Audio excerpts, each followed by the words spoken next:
This is Time Signatures with Jim Ervin, a podcast and radio program presented by the Capital Area Blues Society in Lansing, Michigan. Driving up and down these Michigan roads, yeah. And now, here he is, your host, Jim Ervin. Baby, I'm home. Well, hey, thank you very much, Parker, and welcome to Time Signatures. I'm your host, Jim Ervin, and today's guest is certainly not among the ordinary run-of-the-mill musicians. In fact, armed with his personally handcrafted oil can guitar, he's amassed more than 2 million views on YouTube and more than 43,000 monthly listeners on Spotify alone. He also has 5,500 subscribers on his YouTube channel. Yeah, I've done my homework. His music is described as a blend of fiery blues rock licks with a gritty Texas-style flair. And there's another musician with a Facebook ad with a free CD if you pay for shipping. Funny thing is, this is how I discovered the music of Anthony Gomes not too long ago. So once I got to hear some of his music, I was in. And I think you might be too. Joe Flip, welcome to Time Signatures. How you doing, man? Doing great. Thanks for having me, Jim. I am pleased to have you here, but I have to ask you, what kind of a program is this where you can go and sign up to give your CDs away for shipping? How does that work? Yeah, it's a cool I guess marketing strategy that I learned from indiepreneurs. So it's as a musician, you always want to find new fans and build new relationships with like-minded Sure. people and fans and that kind of thing. So it's a suggestion where you kind of want to give away a freebie. You think about you see that a lot of things with like Netflix or whatever, like, hey, you get a free trial or free Amazon Prime for a day or a week. And then if people like the product or service, they'll typically end up keep purchasing from you. So yeah, so basically we'll do we'll run ads on social media to people who might like that similar genre of music that you're in. Sure. It'll be like a little promo, like, hey, do you like this kind of music? I got a couple extra CDs in stock. I'll offer a free autographed CD. Just pay for shipping, and I'll send it to your door. And then a lot of people end up taking up on that offer. And then the cool thing is that once they check it out, they listen to the music, they watch some videos, and then they end up kind of deep diving more into your music. And then and then they kind of end up supporting you, and you kind of build this relationship with new fans that way. So it's kind of a cool deal. Well, and I think one of the other cool things, I mean, at least from my perspective, is I'm always looking for people to talk to and preserve their stories, for the program. And as I said, I stumbled on to Anthony Gomes the same way. Never heard of the guy before that. Ended up getting his CD, fell in love with it, enjoyed his music so much. I actually went to see him when he was in Westland back in April at the Token Lounge. And ended up buying the vinyl because I'm a vinyl collector here. You can see a little bit of the vinyl over here left to me. But yeah, I really enjoy the opportunity to hear new music. And I don't just want to go on Spotify and hear it that way. I don't mind supporting the artist in some form or fashion. And, as I said, you've certainly earned my business going forward. And I'm really excited about it. So we'll have to keep in touch as time goes on here. But I want to get rolling and ask you about your musical journey when you were younger. How did it all lead into the blues for you? What was your start? I was probably like 13 or something, and I think I had a guitar for like a year or so, but wasn't really inspired. Didn't really know what to do with it. And then my older cousin, Mark, was already a couple of years into playing guitar and really into like blues and 60s and 70s stuff. And he gave me like a Jimi Hendrix CD and a Stevie Ray Vaughan CD. And that was the ultimate gateway for me. It just blew my mind. I was hooked. I was obsessed. So then after that, I was just on this big rabbit hole searching for everything similar to that. And I had no idea who those musicians were. So then I instantly started thinking like, who was the previous generation before them, which obviously became a lot of blues stuff.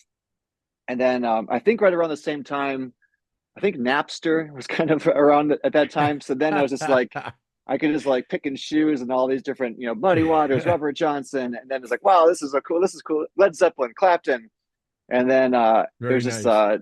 all kinds of stuff. So that yeah, I was hooked after that, and then I've been obsessed ever since. Now, Joe, you said you started about 13. So how long have you been at this now? Well, I'm 39 now, Okay. so yeah, I was really hooked from then on, like pretty much all through up through high school. Just every day, I would just get up and just it was almost more air guitar, trying to play along with the licks and having their I'm really good Hendrix's at air music. guitar, man. Yeah, it's more of like where you have like listen to Hendrix or Stevie Ray Vaughan, and their music is super loud.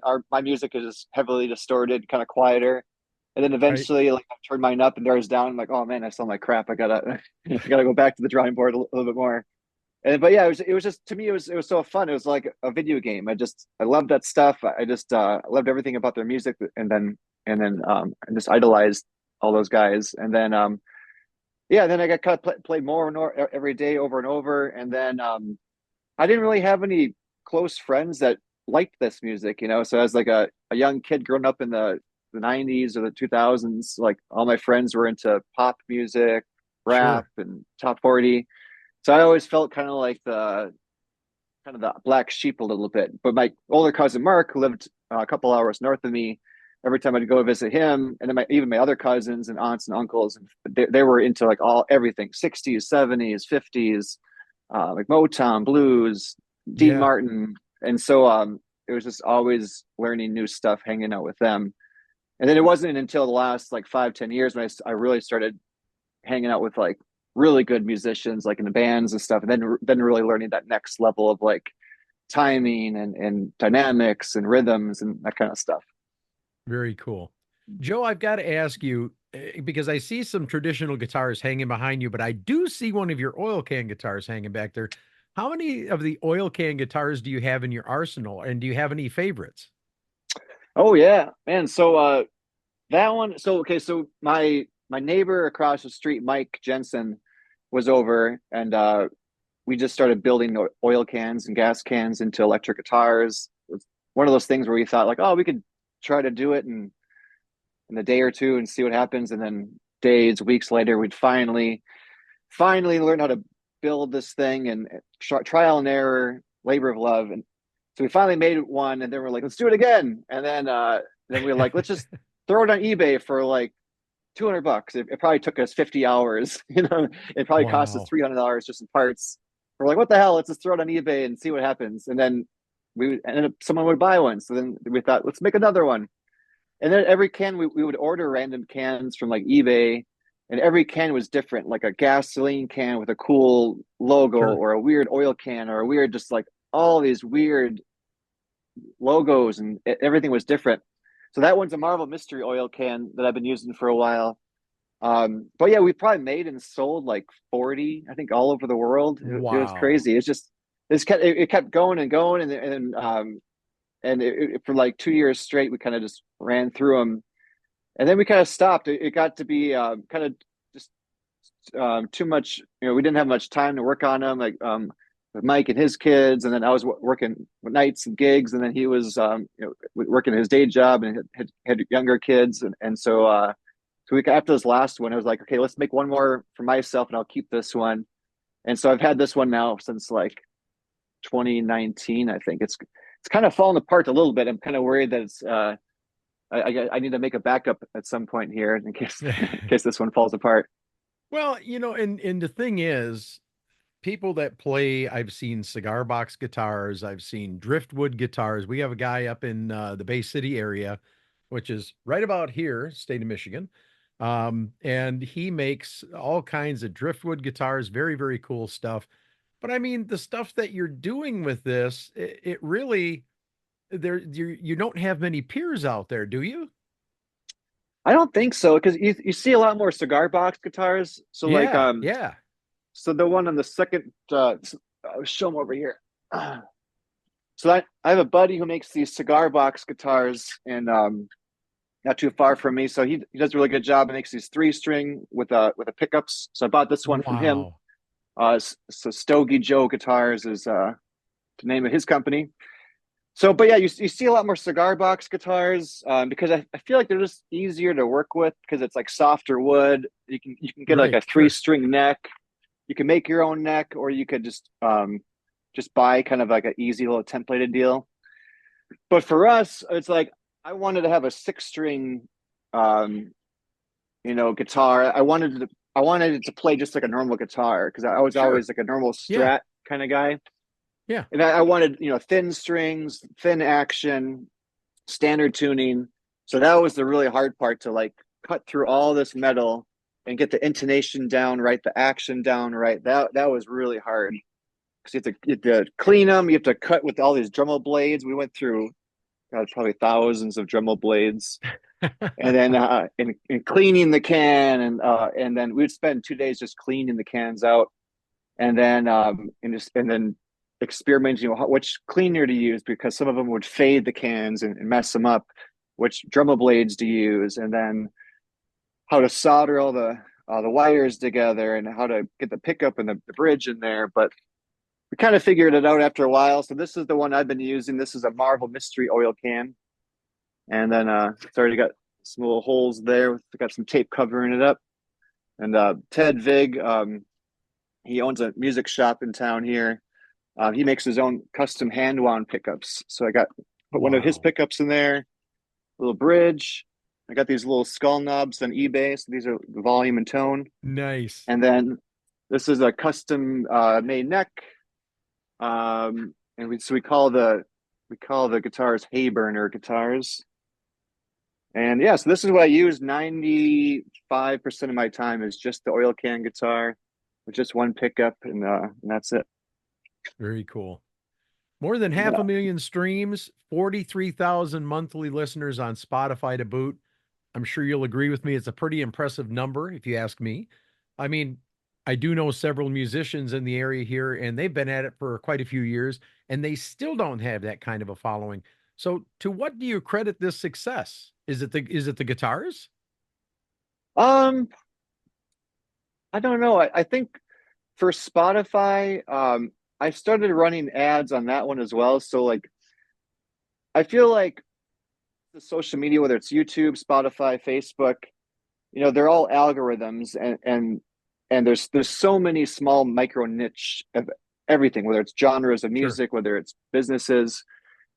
So you want to find, like-minded people, whether it's, social, friends or music fans. So you want to find like-minded people. So if you run ads to people who might like blues rock music and send a video of your playing, and if they like it, they'll click on the streaming, and they might listen to it, more often. But then also you're kind of training the algorithm too, like, hey, this person likes this music, so maybe Sure. you're kind of telling Spotify this is the genre of the music, because otherwise you can wait a long time and hope that you get over thousands and thousands of people checking it out and streaming. So ads help a little bit.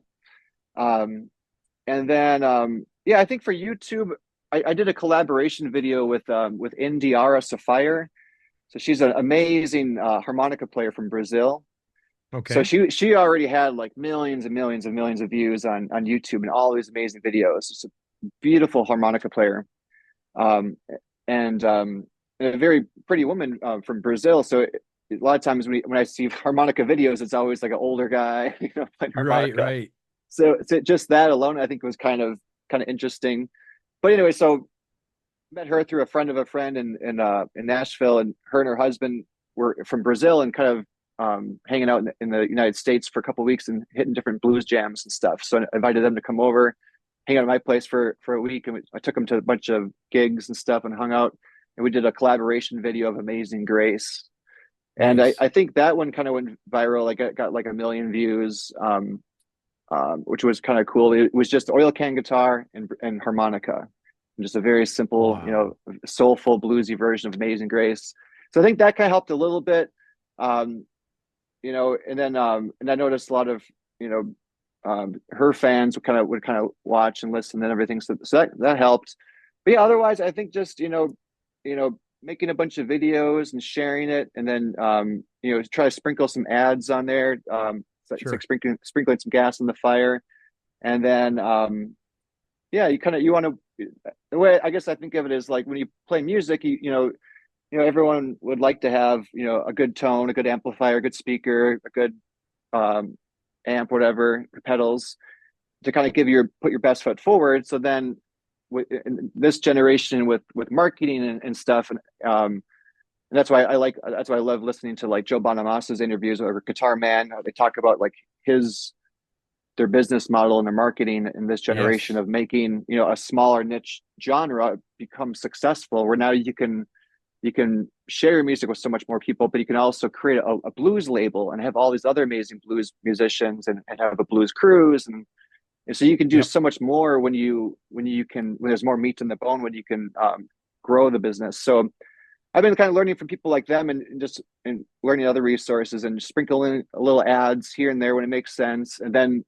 you still have to wait for time to go by, Yeah. and then hopefully that snowball starts rolling. So yeah, I guess a little bit of everything helps out. Well, I tell you, I've been at this on YouTube now. This is what am I, 8 months in, 8.5 months in, because I launched the first of the year.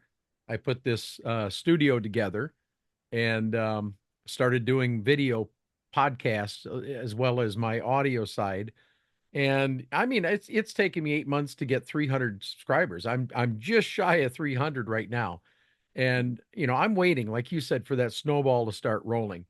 It'd Mhm. be great if I hit that 2 million views mark. That'd be nice. But I mean, you've done it. You got 5,500 subscribers on YouTube. Those are pretty impressive numbers. Now, was the Amazing Grace video, was that your first video that went viral for you? Yeah, I think that was one of the first ones because before that, I barely did anything on YouTube. And yeah, it kind of started with like a vision. I just, she was such an amazing player, and I had this oil can, and I was like, God, like, how could we? I just thought, like, what if we did Amazing Grace? I kind of had this vision, like a very soulful, elegant, simplified, bluesy version of it. And then so we just went to a recording studio, hired a guy to video record it, did 2 takes, went with a second take, mixed it, mastered it, edited it, Wow. and it was done, and threw it up there. And yeah, it kind of went viral like pretty quick. But I didn't really have anything else. I didn't really have any other music out there at the time. I didn't really have any other videos. So it kind of just did its own thing. Um, and a lot of fans were from people that weren't even speaking English. They're from other countries. And so there would be different really cool comments on there. So I'd use Google Translator and like read the comment and comment back and be like, thanks guys. So yeah, so then I did a collaboration album with Tony Cicchetti in like 2019, and we didn't really have any videos. And then I think right around 2021 is when I started like, okay, I'm gonna do a new album with mainly music that I write. I'm gonna do some videos. I'm gonna learn kind of the business marketing stuff and maybe sprinkle some ads on Spotify stuff here and there, and really kind of take it seriously and kind of go to the next level. So right around like 2022, 21, I started doing the ads, and then released my Home Sweet Home album in 2023, which is a little over a year ago. And then I did a live album, and then that releasing that next month. And during the live album, I hired a video crew to record the whole show video wise Yes. and audio. So now I've got a live album, and I got video of the whole entire show. And now I can chop that up in a bunch of videos and throw it out there and have a bunch of fun. Very cool. Joe, it looks like you've garnered some nominations for BMAs, the Midwest Country Music Organization, Blues Blast Music Awards. You were the winner of the Minnesota Road to Memphis International Blues Challenge, where you were a semifinalist. And you've earned the high praise of the likes of Blues Matters magazine as well. Oh, and by the way, you've also charted on the top 40 blues and rock charts around the world. It sounds like you're like one lightning in the bottle a moment away from breaking out. Would you agree with that? Um, yeah, I guess it kind of feels like that. It's kind of yeah, it's kind of interesting how everything's coming together pretty nice. So, yeah. Well, from the looks of things, you found your way into some pretty cool events, such as the Stevie Ray Vaughan Remembrance Ride, the Eli Blues Fest, the Bayfront Blues Fest, and others. It sounds like you're keeping pretty busy these days. Would I be correct in that? Yeah, staying pretty busy. Yeah, just having lots of fun and just constantly making new goals, for like myself in the music career, whether it's writing, recording, making new albums, videos, different types of shows, maybe different themed shows, ticketed shows. So I think I just, there's that saying, if you're not growing, you're dying. I think that's pretty much the motto I live by constantly. And I think as a guitar Yeah, player, it's kind of always like that too, because you're always trying new things. And then I think as a musician or even like performing for people, I feel like it's our job as an entertainer to always do something slightly different or new or better or different the next sure. time. And then by also doing that, I think it kind of keeps me in my toes more, because I always, my fear is like when I do my shows, I want the energy to go from like here and ramp it up every song. And there's dynamics to the songs and the set list, but eventually by the end of the show, I want the energy to be so high that it's amazing, and I want every show to slightly be better. Now I guess my fear is like if I get too stagnant in my head mentally or physically in a show, if I'm not super passionate about the song or the set list or the show, then it's gonna show in my face or my playing. So that's like my biggest fear. So I'm always trying to like challenge it and make it bigger and better the next time. Well, there's nothing wrong with that. I mean, and not allowing yourself to stagnate, I think, is probably the most important step. Just keep it fresh and keep trying new things. I mean, and you've seen it work for people like Joe Bonamassa, Yeah. and others out there. But it looks like you've opened for some pretty well-known acts. I mean, so you're definitely getting some recognition out there. The likes of Joanne Shaw Taylor, Chris Duarte, Rick Derringer, just to name a few. Who else is called, or maybe you're planning to work with in the near future? Anything in the offing? Let's see what I got cooking here. Not a whole lot. Let's see here. I recently went to the Joe Bonamassa Blues Cruise for my first time Nice. last year, and it was so amazing. It was the coolest. I went as a fan, Okay. as a vacation, and it was so amazing. I saw a bunch of musicians there that I knew, and played with, and it was so inspiring and fun to watch everything. So I think it'd be fun to play one of those shows, and I think all those musicians on those builds are amazing. But yeah, I think I always love collaborating with different musicians. I think I have a couple of local shows coming up where I'm doing some collaborations where bringing on different guest musicians, and then kind of doing some things where I'm kind of showcasing their band, and then kind of sitting in with them, and then vice versa, where I'm kind of bringing one of them onto our shows. So, I think as any musician, it's like, well, it'd be obviously be amazing to collaborate with all the greats, but there's so many greats that are locals that not too many people know about also. So then for me, it's always like, well, what do I have that I can actually grab a hold of and make happen, today or tomorrow. So then I've been doing a Sure. lot more of that, like collaborating with some local musicians that are great. But yeah, otherwise, yeah, it'd be fun to collaborate more with all the big legends too. Well, and I think that I've seen other musicians like Ben Levin, who's a boogie woogie piano player out of Cincinnati, and he's got quite a few people down in that part of the country that are legendary that he's worked with, and it's led to other opportunities, on the more national level. And of course, he's actually been, if I'm not mistaken, on the Blues Cruise. He's also done some pretty big events during the summer and fall. So I guess it's keeping it fresh. It's trying new things and just seeing what works. Trying new things that build excitement. And I think that if it's something you're passionate about, you're definitely going to find a way to make it work. Correct? Yeah, absolutely. All Yeah. right. Well, Joe, where can we find information on how to book you, how to purchase some CDs or merch, or just learn more about Joe Flip? Yeah, so my music website is joeflipmusic.com.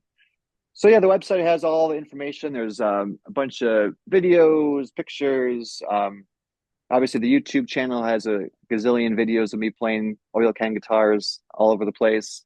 Yeah, and we have there's a new album coming out that we recorded live that's coming out here soon next month. I have a thing on my website where you can get like a sneak peek video of one of the videos from the concert before it's released.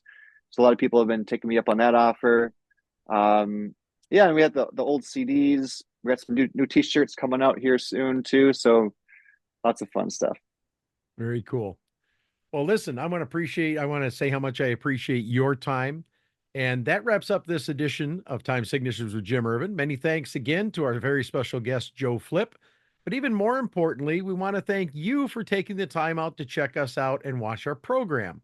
Without you, none of this would be possible.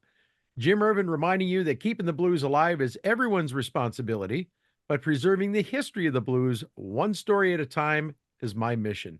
Until next time, my friends, so long. This has been Time Signatures with Jim Ervin, presented by the Capital Area Blues Society in Lansing, Michigan. For more information on cabs, visit capitalareablues.org. You can find this episode and past episodes at lccconnect.org. The Time Signatures theme song, Michigan Roads, is used by permission and was written by Root Doctor, featuring Freddie Cunningham. You know I'm trying, baby, driving up and down these Michigan roads, yeah. Until next time, keep on keeping the blues alive.